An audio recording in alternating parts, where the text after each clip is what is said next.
मैं ज्ञानेश पांडे, प्रवक्ता भौतिक विज्ञान, राजकीय जुबली इंटर कॉलेज गोरखपुर, कक्षा 11वीं के आप सभी छात्रों का भौतिक विज्ञान की इस वीडियो ऑनलाइन क्लास में एक बार पुनः स्वागत करता हूं। बच्चों, आज हम अध्याय 6 अर्थात कार्य, ऊर्जा तथा शक्ति के दूसरे भाग का अध्ययन करेंगे। आइए सर्वप्रथम हम देख लें कि आज के हमारे इस लेक्चर के शिक्षण बिंदु कौन कौन से हैं। तो मैं आपको बता दूं कि आज सर्वप्रथम हम परिवर्ती बल द्वारा कृत कार्य पर चर्चा करेंगे। इसके बाद परिवर्ती बल के लिए कार्य ऊर्जा प्रमेय का निगमन किया जाएगा। इसके बाद स्थितिज ऊर्जा की अभिधारणा को हम लोग समझेंगे और इस लेक्चर के अंत में यांत्रिक ऊर्जा के संरक्षण को हम लोग समझने का प्रयास करेंगे। तो प्यारे बच्चों, पिछले लेक्चर में यदि आपको स्मरण हो तो हम लोगों ने कार्य तथा गतिज ऊर्जा को परिभाषित किया था। ध्यान रहे कि उसी लेक्चर में हम लोगों ने कार्य ऊर्जा प्रमेय का निगमन भी किया था, लेकिन वह निगमन एक अचर बल के लिए था। यदि बल परिवर्ती हो तो उस स्थिति में कार्य की परिभाषा क्या होगी और कार्य ऊर्जा प्रमेय का स्वरूप क्या होगा, इस पर आज हम लोगों को विस्तार से चर्चा करना है। तो सर्वप्रथम हम देखेंगे कि परिवर्ती बल द्वारा कृत कार्य क्या है। प्यारे बच्चों, दैनिक जीवन की यदि हम बात करें तो दैनिक जीवन में अचर बल दुष्प्राप्य है। अधिकतर परिवर्ती बल के उदाहरण ही हमें दैनिक जीवन में देखने को मिलते हैं। यहां पर एक ग्राफ से आपको कुछ प्रदर्शित करने का प्रयास किया गया है और इस ग्राफ में एक विमीय परिवर्ती बल के आलेख को प्रदर्शित किया गया है। सर्वप्रथम आप इस ग्राफ को देख लें। इस ग्राफ में विस्थापन यक्ष के सापेक्ष बल एफ यक्ष के परिवर्तन को दर्शाया गया है। आप ग्राफ में देख पा रहे हैं कि विस्थापन के साथ साथ बल परिवर्तित होता जा रहा है, निरंतर इस बल में परिवर्तन होता जा रहा है। तो अब इस बल द्वारा कृत कार्य कितना होगा, इसे हमें प्राप्त करना है। यहां पर यदि हम डेल्टा यक्स को अति सूक्ष्म लेते हैं तो हम बल एफ यक्स को लगभग नियत ले सकते हैं और इस स्थिति में कृत कार्य का मान हम लिख सकते हैं डेल्टा डब्ल्यू बराबर एफ यक्स डेल्टा यक्स। अतः ग्राफ में क्रमिक आयताकार क्षेत्रफलों का यदि हम योग कर दें तो हमें कुल कृत कार्य प्राप्त हो जाएगा। एक बार पुनः आप ग्राफ को देखें। यदि हम डेल्टा एक्स को अत्यंत अल्प ले रहे हैं यहां पर, तो इस स्थिति में आप पा रहे हैं कि बल को लगभग अचर या नियत यहां पर माना जा सकता है और एग्जैक्टली उसी एजम्पशन पर हम लोग यहां पर चल रहे हैं। तो यदि हम ग्राफ में क्रमिक आयताकार क्षेत्रफलों का योग करें तो कृत कुल कार्य प्राप्त होगा, अर्थात W बराबर हो जाएगा समेशन यक्स आई से यक्स एफ यक्स डेल्टा एक्स। यहां पर आप ध्यान देंगे कि समेशन का जो चिन्ह है वह संकलन फल है और यक्स आई वस्तु की आरंभिक स्थिति तथा यक्स एफ वस्तु की अंतिम स्थिति को निरूपित करता है। यदि विस्थापनों को अति सूक्ष्म मान लिया जाए तो कृत कार्य होगा W बराबर लिमिट यक्स टेंड टू 0 समेशन यक्स आई से एक्स एफ तक एफ यक्स डेल्टा एक्स। और अब हम इसे कुछ इस प्रकार से लिख सकते हैं W बराबर इंटीग्रेशन यक्स आई से यक्स एफ यक्स डीएक्स। ये जो इंटीग्रेशन का चिन्ह यहां बनाया गया है, ये चिन्ह इंटीग्रेशन का चिन्ह है, इसे समाकलन चिन्ह कहते हैं। आप ये जान लें कि समाकलन भी एक विशेष प्रकार से जोड़ने की ही विधि है जो कुछ निश्चित गणितीय सूत्रों पर आधारित होता है। तो यहां पर देखें इस सूत्र को, यहां लिमिट का अर्थ है योगफल की सीमा, जबकि डेल्टा यक्स नगण्य रूप से सूक्ष्म मानों की ओर अग्रसर है। इस प्रकार से परिवर्ती बल के लिए किए गए कार्य को बल का विस्थापन पर सीमांकित समाकलन के रूप में व्यक्त किया जाता है। अब यहां पर आगे हम देखें कि इस परिभाषा का महत्व बहुत अधिक है इस चैप्टर में। किस प्रकार से कि इसी के आधार पर हम कार्य ऊर्जा प्रमेय का निगमन करेंगे किसी परिवर्ती बल के लिए। आइए इस पर हम विस्तार से जरा चर्चा करें। परिवर्ती बल के लिए कार्य ऊर्जा प्रमेय का स्वरूप क्या होगा। गतिज ऊर्जा की परिभाषा के अनुसार यदि हम चलें तो गतिज ऊर्जा की परिभाषा कहता है K बराबर हाफ mv²।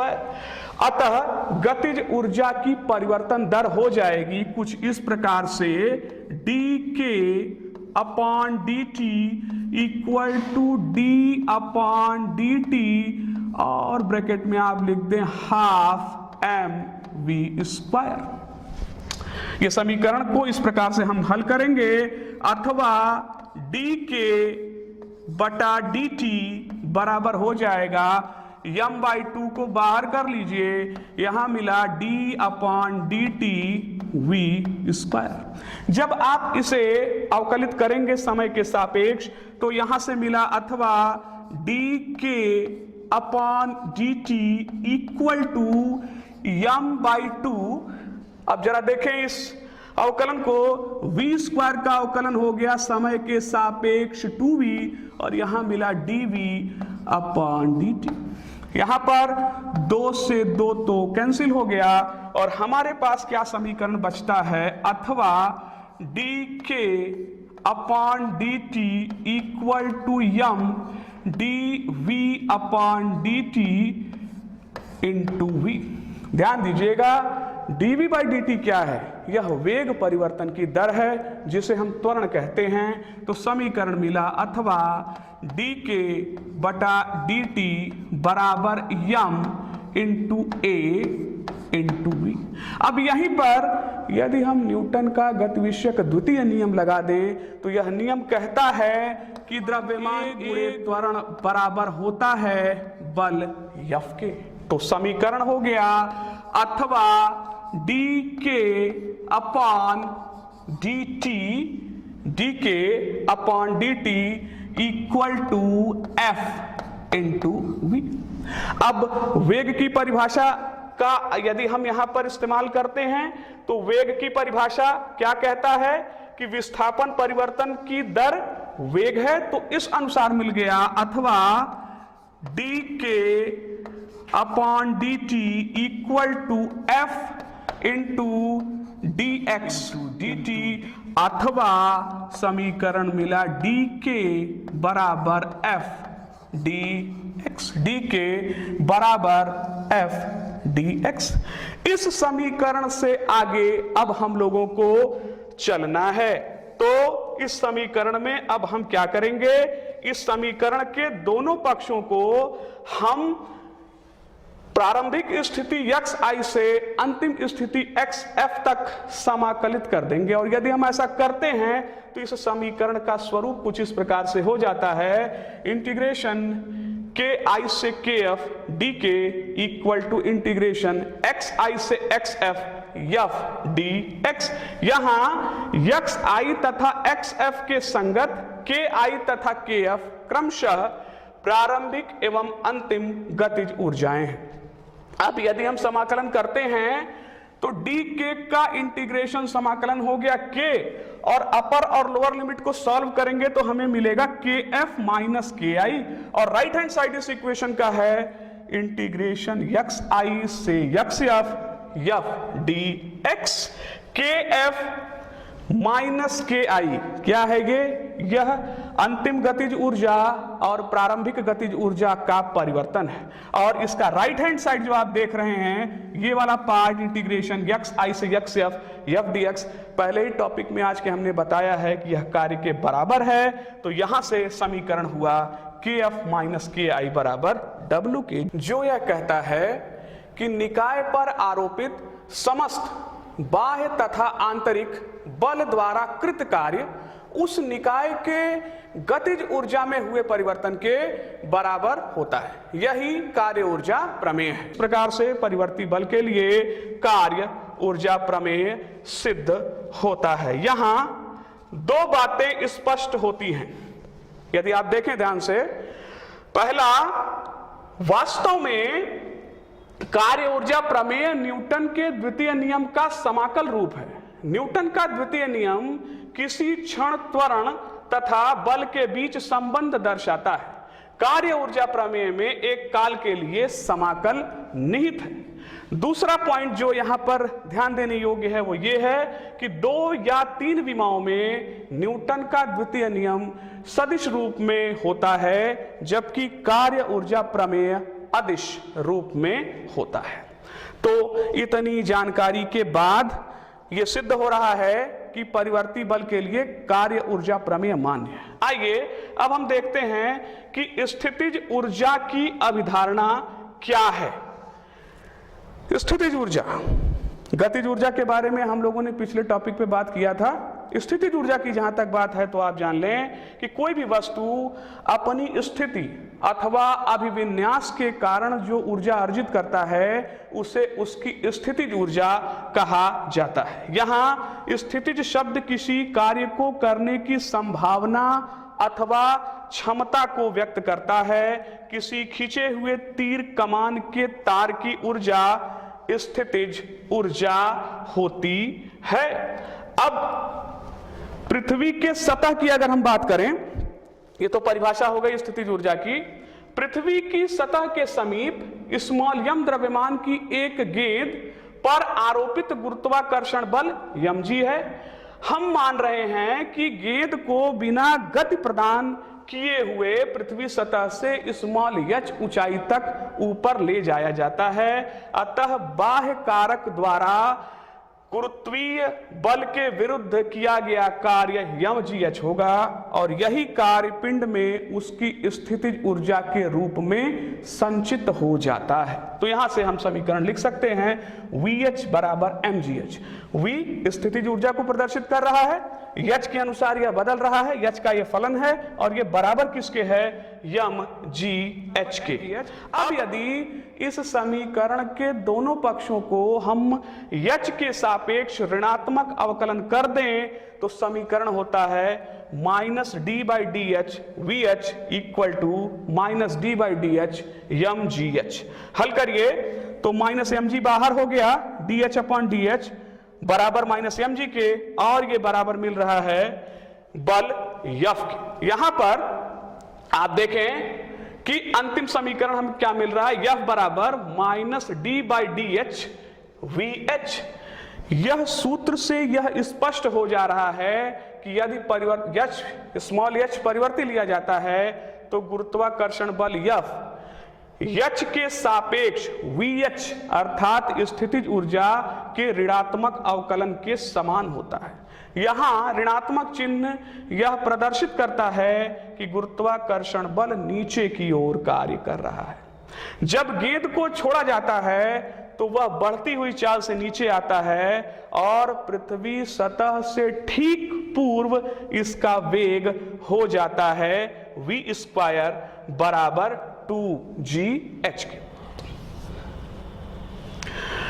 उपर्युक्त समीकरण के दोनों पक्षों में यदि हम m/2 से गुणा कर दें तो समीकरण का स्वरूप कुछ इस प्रकार से प्राप्त होता है, हाफ mv² बराबर mgh के। यहां से स्पष्ट हो जा रहा है, एक बात देखें, हाफ mv² क्या है, निकाय की गतिज ऊर्जा और mgh क्या है, उसकी स्थितिज ऊर्जा। तो स्पष्ट है कि जब पिंड को मुक्त रूप से छोड़ा जाता है तो पिंड की h ऊंचाई पर गुरुत्वीय स्थितिज ऊर्जा पृथ्वी पर पहुंचने तक स्वतः ही गतिज ऊर्जा में परिवर्तित हो जाता है। पुनः गणितानुसार गुरुत्वाकर्षण बल की क्या परिभाषा आपको बताई गई है, Fx बराबर -dv/dx। यहां से आप इस समीकरण को लिख सकते हैं Fx dx बराबर -dv। और यदि हम दोनों ही पक्षों को xi से xf तक समाकलित कर दें तो समीकरण का स्वरूप हो जाता है इंटीग्रेशन xi से xf fx dx बराबर माइनस इंटीग्रेशन vi से vf dv। और जब आप राइट हैंड साइड को इंटीग्रेट करेंगे तो अंतिम रिजल्ट आपको मिलेगा vi माइनस vf। और यहां से जो आपको सूत्र मिल रहा है वो कहता है कि w बराबर vi माइनस vf के है। तो यहां पर VI और VF देखें, प्रारंभिक VI प्रारंभिक स्थितिज ऊर्जा और VF अंतिम स्थितिज ऊर्जा को प्रदर्शित कर रहा है। अतः गुरुत्वाकर्षण बल द्वारा कृत कार्य केवल पिंड के आरंभिक तथा अंतिम अवस्थाओं पर ही निर्भर करता है। तो इस प्रकार से हम कह सकते हैं कि गुरुत्वाकर्षण बल संरक्षी बल होता है। यहां पर यह ध्यान दें कि यदि कृत कार्य या गतिज ऊर्जा दूसरे कारकों जैसे पिंड का वेग या उसके द्वारा चले गए विशेष पथ की लंबाई पर निर्भर करता है तो यह बल असंरक्षी बल होता है। स्थितिज ऊर्जा का मात्रक जूल होता है और इसकी बीमा द्रव्यमान में 1, लंबाई में 2 और समय में -2 होता है, mL2T-2। ध्यान रहे कि संरक्षी बल के लिए स्थितिज ऊर्जा में परिवर्तन डेल्टा V बल द्वारा कृत ऋणात्मक कार्य के बराबर होता है। तो यहां से आप लिख सकते हैं डेल्टा V बराबर -F(x) डेल्टा x के। इतने चर्चा के बाद आइए हम डिस्कस करेंगे कि यांत्रिक ऊर्जा का संरक्षण क्या होता है। यदि संरक्षी बल F के कारण किसी पिंड का विस्थापन डेल्टा x है तो कार्य ऊर्जा प्रमेय क्या कहता है? कार्य ऊर्जा प्रमेय कहता है कि गतिज ऊर्जा में परिवर्तन बराबर है किसके? कृत कार्य के। तो यहां से आप लिख सकते हैं डेल्टा K बराबर Fx डेल्टा x। परंतु परिभाषा से स्थितिज ऊर्जा माइनस डेल्टा V बराबर Fx डेल्टा x के होता है। अभी थोड़ी देर पहले हम लोगों ने निगमित किया था कि Fx बराबर माइनस डेल्टा V बटा डेल्टा x के है। तो इस आधार पर हम लिख सकते हैं कि माइनस डेल्टा V बराबर Fx डेल्टा x, और इस आधार पर आप देखें ऊपर के दोनों समीकरणों को यदि हम जोड़ दें तो इन्हें जोड़ने पर हमें क्या रिजल्ट प्राप्त होता है? हमें रिजल्ट प्राप्त हो रहा है delta K plus delta V बराबर 0 के अथवा डेल्टा K प्लस V बराबर 0। K निकाय की गतिज ऊर्जा है तथा V निकाय की स्थितिज ऊर्जा है। इनको जब हम जोड़ दे रहे हैं और उसका परिवर्तन ले रहे हैं तो यह 0 के बराबर प्राप्त हो रहा है। तो यहां से क्या निष्कर्ष निकल रहा है कि किसी पिंड की गतिज ऊर्जा तथा स्थितिज ऊर्जाओं का योगफल K प्लस V अचर होता है। अतः संपूर्ण पथ xi से xf के लिए हम इसे इस प्रकार लिख सकते हैं ki प्लस vxi बराबर kf प्लस vxf के बराबर हम लोग इसे ले रहे हैं। यहां राशि k प्लस vx निकाय की कुल यांत्रिक ऊर्जा कहलाती है। पृथक रूप से गतिज ऊर्जा तथा स्थितिज ऊर्जा में परिवर्तन हो सकता है, पर यह आप जान लें कि निकाय की कुल यांत्रिक ऊर्जा अर्थात गतिज ऊर्जा तथा स्थितिज ऊर्जा का योग सदैव अचर रहता है। अतः यांत्रिक ऊर्जा संरक्षण नियम के अनुसार किसी भी निकाय की कुल यांत्रिक ऊर्जा अचर रहती है यदि उस पर करने वाला बल संरक्षी है तो। अब इसे जरा हम एक उदाहरण के माध्यम से समझने का प्रयास करेंगे। इस उदाहरण को देखें। चित्र में कैपिटल H ऊंचाई की किसी चट्टान से गिराई गई स्मॉल m द्रव्यमान की गेंद का चित्रण किया गया है। जरा इस चित्र को आप देखें। ये चट्टान है, इसकी ऊंचाई जैसा आप देख पा रहे हैं कैपिटल H के बराबर है। जब पिंड को गिराया गया तो उसका वेग हम मान रहे हैं कि 0 के बराबर है। जब वह स्मॉल h ऊंचाई पर आ रहा है तो उसका वेग vh के बराबर माना गया, और जब वह भूतल से संघट्ट करने की स्थिति में आ रहा है तो हम मान रहे हैं कि उसका वेग vf के बराबर है। जरा सा इस उदाहरण को हम ध्यान से देखें तो गेंद की निदर्शित ऊंचाई कैपिटल H, स्मॉल h तथा 0 अर्थात भूतल के संगत कुल यांत्रिक ऊर्जाएं हम मान रहे हैं कि क्रमशः E कैपिटल H, EH तथा E0 है। तो परिभाषा से हम इसे लिख सकते हैं कैपिटल EH बराबर mg capital H, E small h बराबर mg into small h plus half m vh square और E0 equal to half m vf square. अब यहां पर चूंकि यह माना गया है कि यांत्रिक ऊर्जा संरक्षित है तो हम पहली स्थिति लेकर के चल रहे हैं। हम ये मान रहे हैं कि EH E 0 के बराबर है, तो यदि हम समीकरण से मानों को रखेंगे तो अंतिम निष्कर्ष हमें मिलेगा कि mgh बराबर हाफ mv² और हल करने पे vf का मान √2g कैपिटल H के बराबर प्राप्त हो रहा है। इसके अतिरिक्त इस सूत्र द्वारा मुक्त रूप से गिरते हुए पिंड का वेग प्राप्त किया जा सकता है।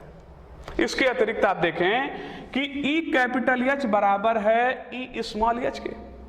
यहां पर भी यदि हम मानों को रख करके हल करें तो अंतिम रूप में हमें जो सूत्र प्राप्त होगा वो होगा VH² = 2G into capital H minus small h के।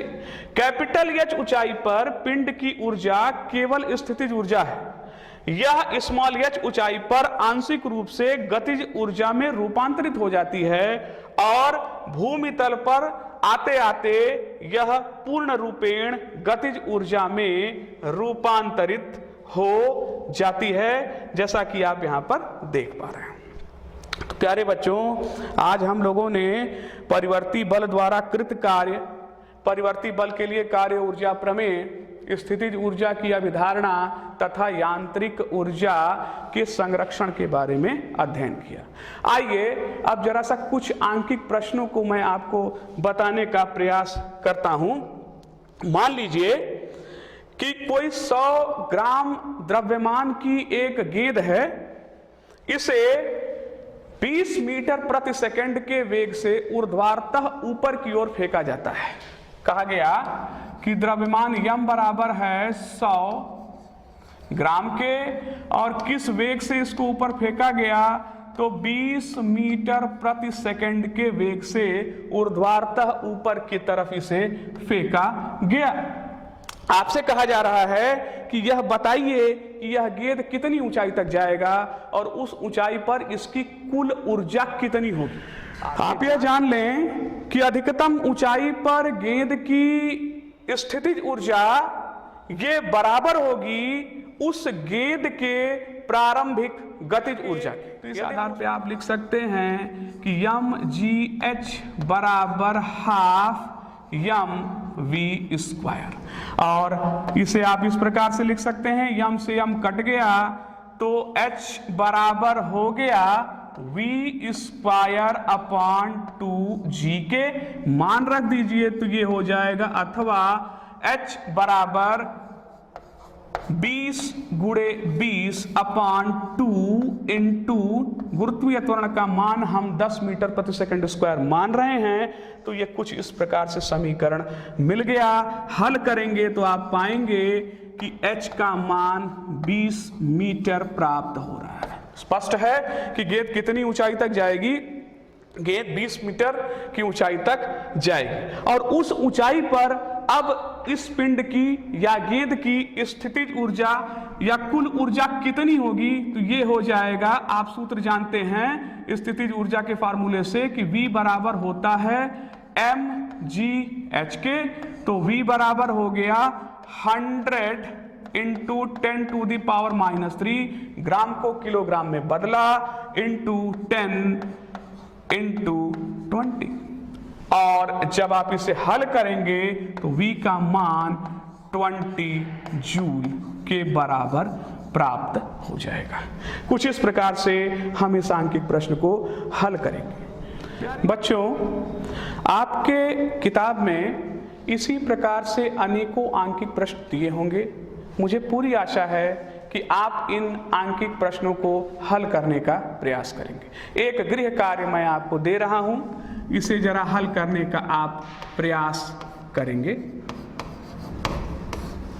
आपसे कहा जा रहा है कि कोई व्यक्ति 50 किलोग्राम के एक वस्तु को किसी 2.5 मीटर ऊंचाई बस के छत पर चढ़ाता है। इस प्रक्रिया में वह व्यक्ति गुरुत्वीय बल के विरुद्ध कितना कार्य करेगा। क्या दिया गया है प्रश्न में आपको कि m बराबर है 50 किलोग्राम के और ऊंचाई कितनी है 2.5 मीटर की। मान लीजिए कि ये कोई बस है इस प्रकार से। इस बस की ऊंचाई कहा गया कि ये 2.5 मीटर है और यहाँ कोई व्यक्ति खड़ा है। यह किसी वस्तु को इसके छत पर पहुंचाता है। तो इस प्रक्रिया में व्यक्ति द्वारा उस वस्तु पर गुरुत्वीय बल के विरुद्ध कितना कार्य किया गया, ये आपको निगमित करना है। तो बच्चों, मुझे पूरी आशा है कि आप आज के लेक्चर को आत्मसात कर पाए होंगे। कार्य ऊर्जा प्रमेय परिवर्ती बल के लिए क्या है, इसे आप समझ पाए होंगे। परिवर्ती बल के लिए कार्य क्या है, स्थितिज ऊर्जा की अवधारणा क्या है, यांत्रिक ऊर्जा का संरक्षण क्या होता है, इन तथ्यों को आप समझ गए होंगे। अगले लेक्चर में हम डिस्कस करेंगे कि किसी स्प्रिंग की स्थितिज ऊर्जा क्या होती है। साथ साथ हम शक्ति और संघट्ट अर्थात कोलिजन के बारे में भी चर्चा करेंगे। धन्यवाद।